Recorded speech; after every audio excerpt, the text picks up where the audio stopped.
So I'm switching the recording of today's meeting. Now we just finished the contribution day in Magento Kyiv office before the MageConf, and you can see that there are a lot of people in this room who attended that meeting and would like to see how it's actually happening. And sorry, we have some mess, and I didn't prepare agenda in advance. So who would like to make a contribution just can raise your hand or just start saying something, so we can just align that in a queue order. So I believe we can start here from those who are in this room, and those who are in the call can just continue and provide the update. So here we have Vadim. Would you like to start? So Vadim, feel free to share your screen and show the update.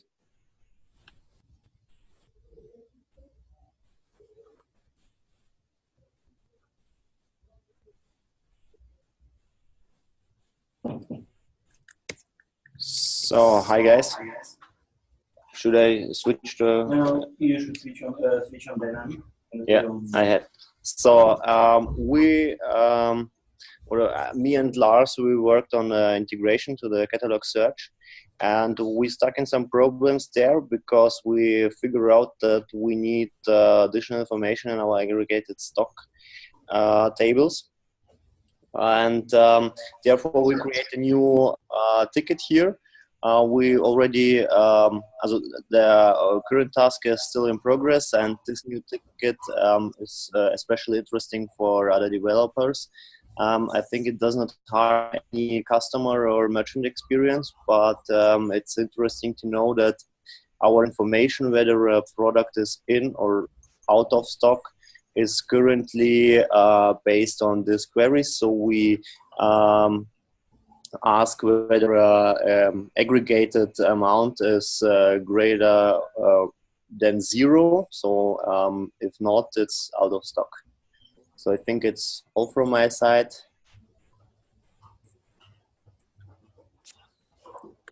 Okay. Thank you, Vadim.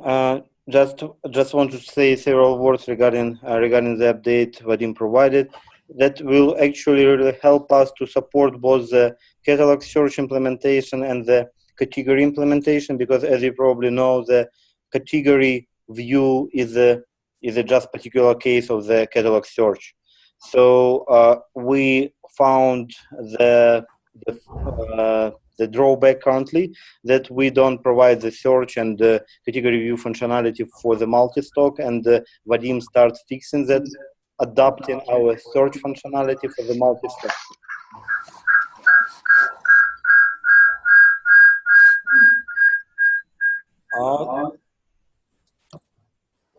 Somebody probably.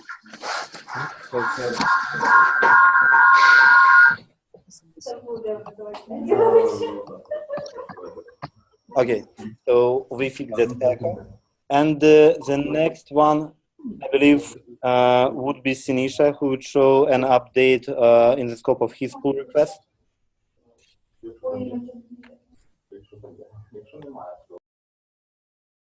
So today Bartek and I worked on the pull request. Just did you share that screen? My presenter. Yeah, you're supposed to. Yeah, you should be presented. Yeah, great. Okay, so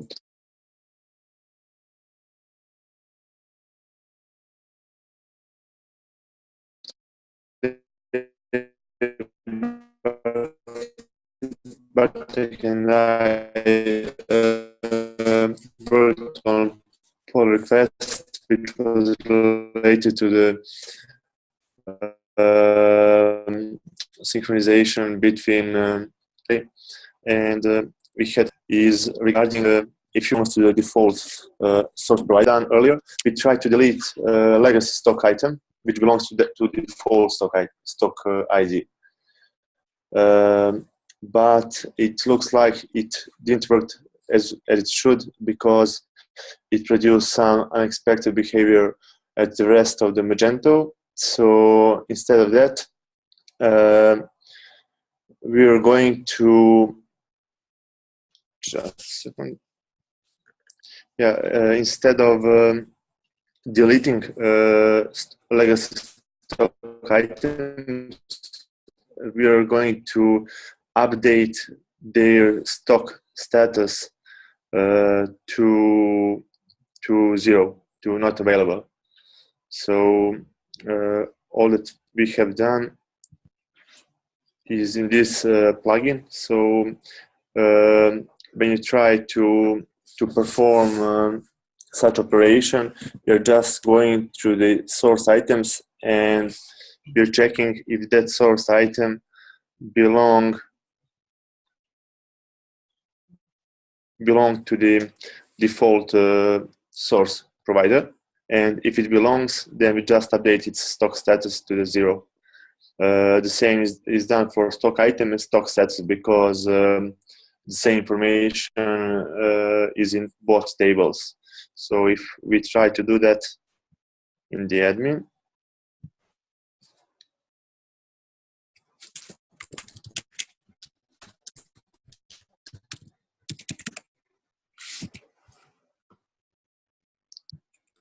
so here is my only product.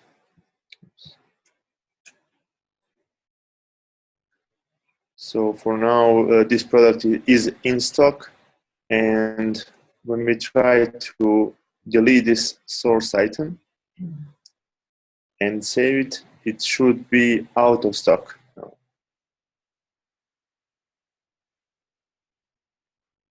Yeah, it's out of stock.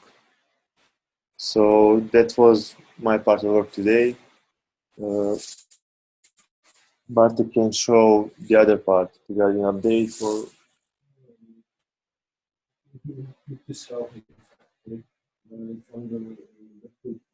Uh-huh.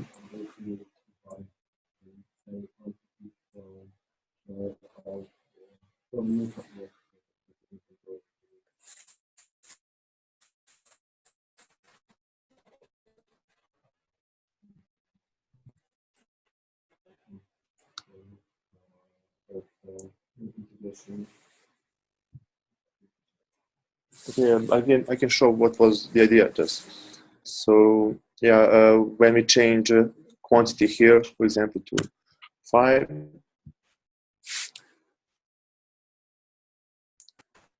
it should update appropriate source item to 5 as well. But if you try to update quantity here, it will not reflect to the legacy catalog inventory, because now it's part of the other ticket, which was about disabling possibility to change quantity in default source item. I'm not sure who did it. That was it. Guys from Yeah. Yeah. So basically, that's it. What we done today. Okay. So, Does this work part of stock management story?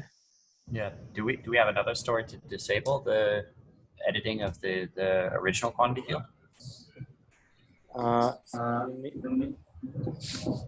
you mean whether we can close the story?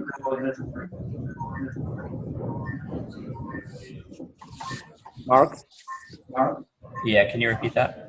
Yeah, can you repeat this? So Mike, it sounded like that there was going to be another story to disable input of the original quantity field. I want to make sure So, I heard that correct. actually, here we wanted to ask how to better to implement that from the user experience point of view. So currently we have that. So the initial idea, we did not want to overcomplicate the the UI interface for merchants who has single stock inventory. So the UI should be the same for them. So we still have the quantity field and the is in stock fields in the product editing page in the admin panel. But for example, and actually currently it introduced some issues. So what the proposal we have for you to consider is that actually we have two proposals. The first one, first of all, that for the default source and for the default stock concept, we will introduce another limitation.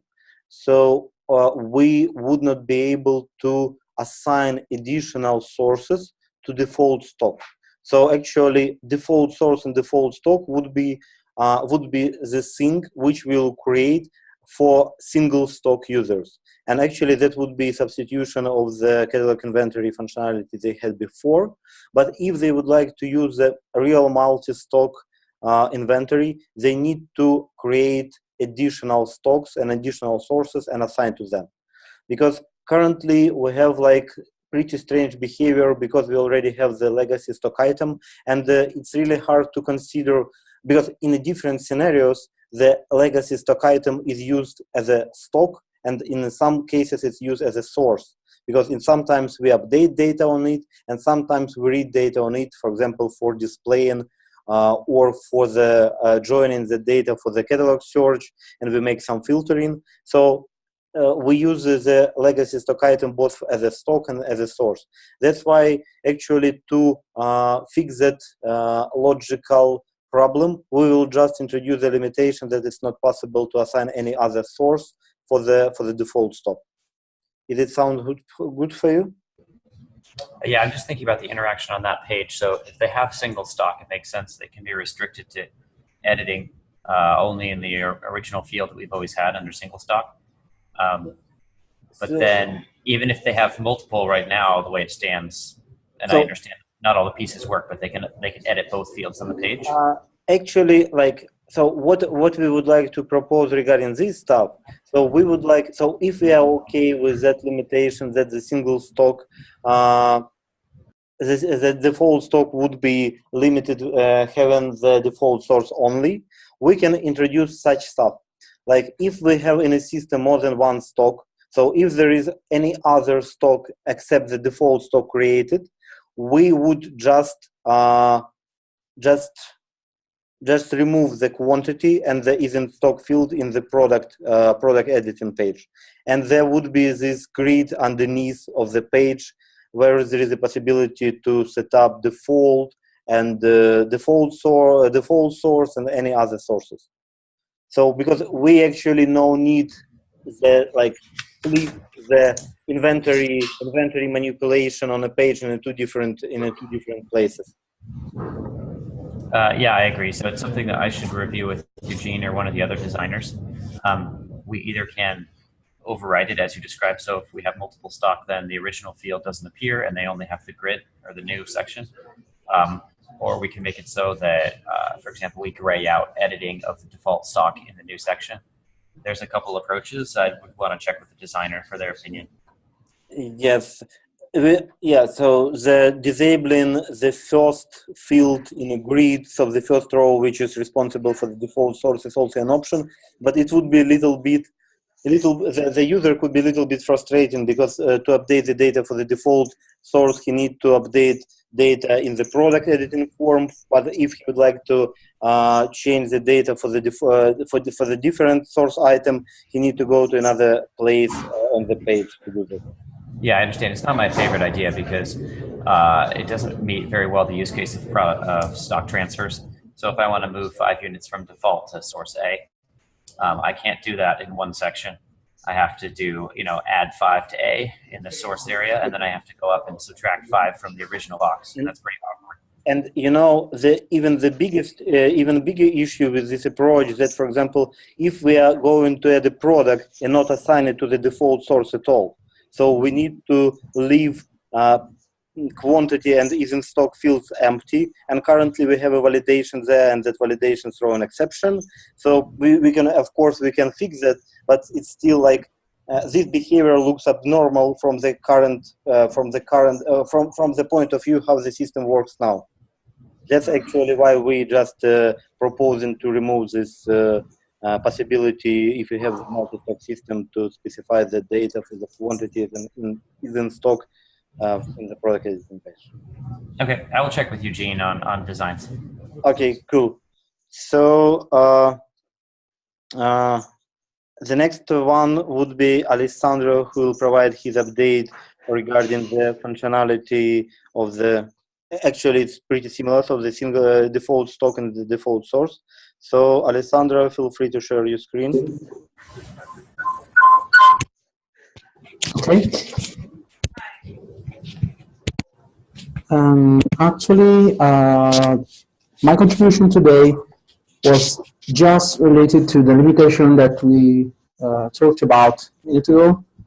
To maintain consistency between the legacy catalog inventory and the new MSI inventory, we had to apply this limitation because we have a mechanism that keep synchronized quantities of legacy catalog inventory with quantities of MSI when the merchant uses only one default stock and default source. But what we had to do was to prevent the ability to define multiple sources for the default stock, because when the merchant defines a quantity in this field, in the field of the quantity field of the product catalog management, we couldn't know where to assign this quantity.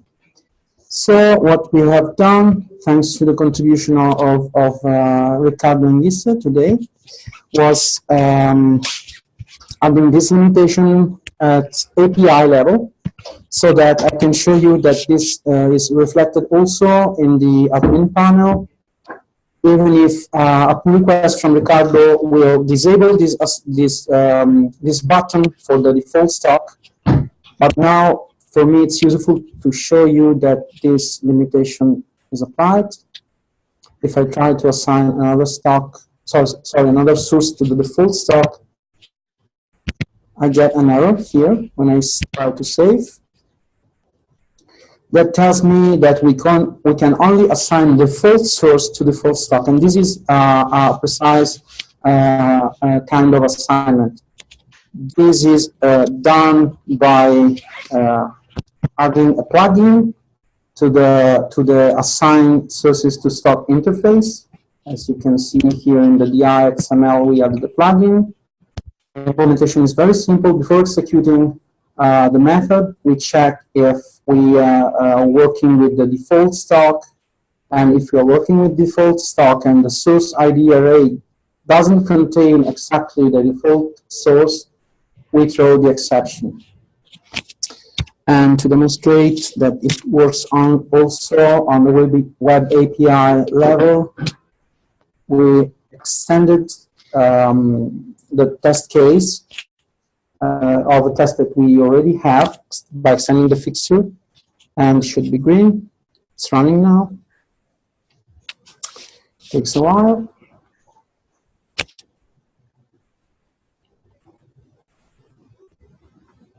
And it's green. And what actually was added here in the assign sources to stock test are these two cases that check that you don't assign multiple values or a value different from the default source, which is 1. At the moment, we don't have, we have this one ID hard-coded into source code. Probably it will change in the future.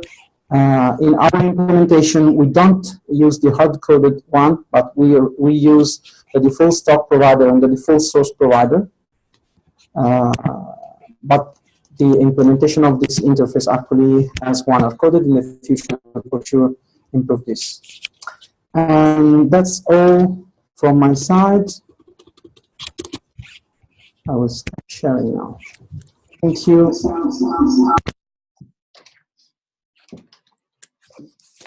Thank you, Alessandro. And now I believe guys from Amnesty will share with their contribution and what they done.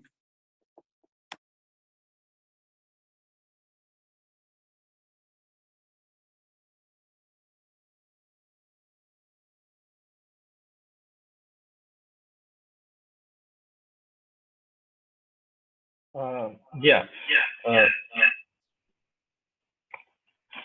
There is a mechanism that synchronize the old catalog inventory and the new catalog inventory, and there are a few places where you need to get a product school by product ID, and it was a product repository used for it, and it is very heavy operation. So we had a task to implement a service that will calculate these relations. So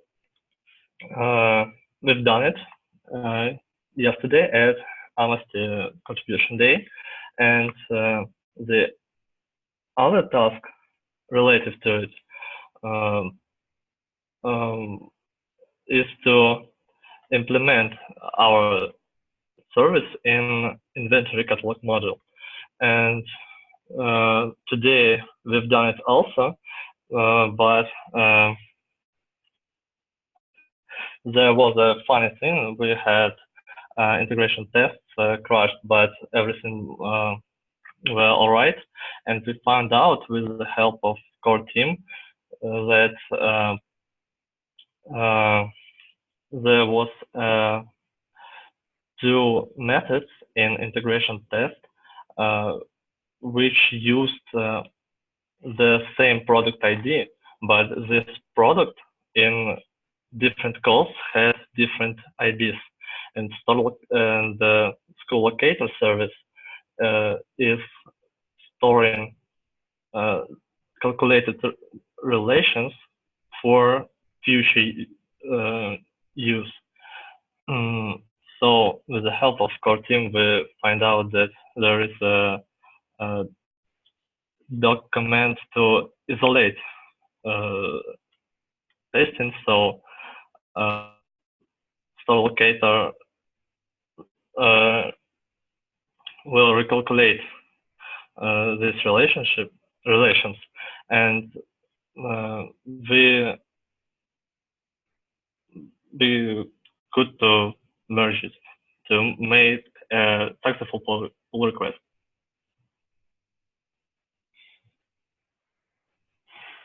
I guess this is all.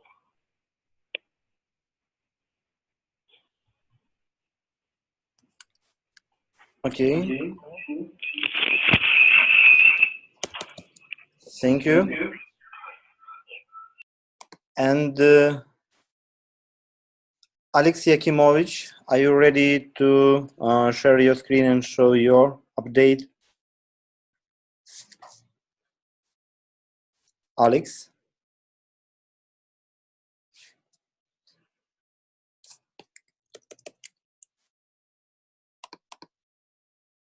Guys who are on the call, maybe some of you gonna make the presentation and share your screen.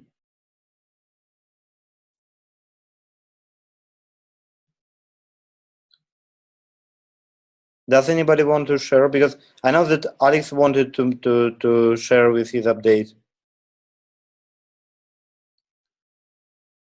Okay, so if nobody have an ability, so maybe there are any questions to us or to Mark, or maybe there are questions from Mark to our team.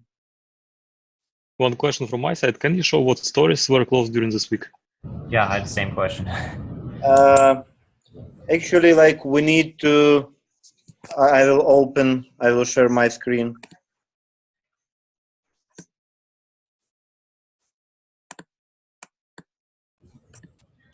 And the follow-on question is, any stories that are closed, when will it be in develop branch? That's a little bit more complicated, because usually actually we close the story when the pull requests get to the develop branch, and but not when it's just opened, because we still have we have 19 pull requests, and none of them going to be merged because they have some issues, because in some of them the test should be fixed, in some of them some of them still not been reviewed properly. So actually we close the story when the pull request is merged to the develop branch. But yeah, that makes sense. But answering your question, if you open the roadmap, currently we so we postpone the story regarding the import export of the product aware of the product import, because we already made the minimal stuff for that. So the product import currently updates the source item for the default source, but not the stock item, and that's okay for now. Also, guys started to work on adaptation of the reporting, so I believe that story gonna be closed soon. Also, we guys here on the MageConf contribution day also fixed the functionality of the product alert, so I believe that's gonna be closed soon. So also regarding, we have a bunch of story regarding the integration of the legacy catalog inventory and the MSI. So the story checkout adaptation supposed to be closed soon, and we will cross these 3 story points out of the backlog. So the substitute stock deduction current checkout flow with reservation placement gonna be closed soon. We'll have the pull request for it as well. We started to work on admin part, and we already added a tab where we supposed to describe all the sources from which we will make a stock deduction, and also started to work on the dummy algorithm. So we started to work on this story. It's in progress, and actually the dummy algorithms also be beyond under development.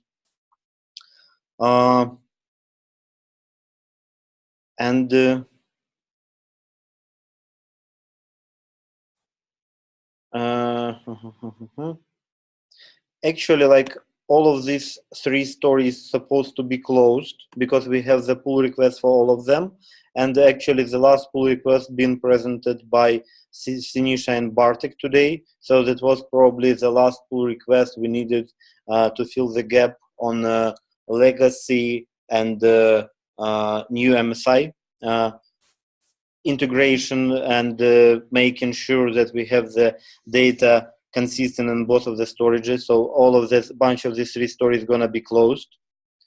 Adapt returns is also under development now, so I believe it's gonna be closed. So we have the pull request with it, but I did not have an ability to have a look. Boom. And yeah, and that's all. So because we had this 3 days in a row of the contribution days, we have quite a lot of pull requests created. So we need a little more time for me and Valera to process them, because currently we have 19 pull requests opened, and and we need at least a few several days to process some of them and make a delivery to the develop branch, and after that we will align our page with the roadmap. So because we definitely have a great update, and because a lot of pull requests created, a lot of work done. So, but precisely how many story points could be crossed out of the backlog, I can say for sure, in the middle of the next week, while we will process most of that pull request. Does it sound reasonable for you guys? Yeah, that's great. I just want to make sure, because I'll pull from develop branch for this internal demo we're doing on Monday. I just want to see if there will be any change between now and then, but it sounds fine. I can take whatever is there now. Okay. Sounds amazing from the standpoint of the pull requests. Yeah. Great work. And one more very important thing, we just want to recognize two of our developers who make contribution for the MSI project. These developers are Sinisha, who made quite a lot of pull requests and start to be really involved now. So this is, let me show you. This is Magento Community Engineering contributor. And another T-shirt goes to Bartek from Poland, who came here, who joined us to make contribution for the MSI. So we are working pretty closely with these guys, and we are given pretty good quality code from them. So thank you very much. So let's clap a little bit to these guys. Okay, and if there are maybe there are other questions, Mark? No, not for today's meeting. Okay, cool. So we will try to process this pull request as soon as possible, and we'll keep you updated regarding the MSI backlog update. So how many story points could be? And I will provide you the burn down chat update. Perfect. Okay, cool. Thank you. Thank you, everybody. Yeah, thank you. Oh my God.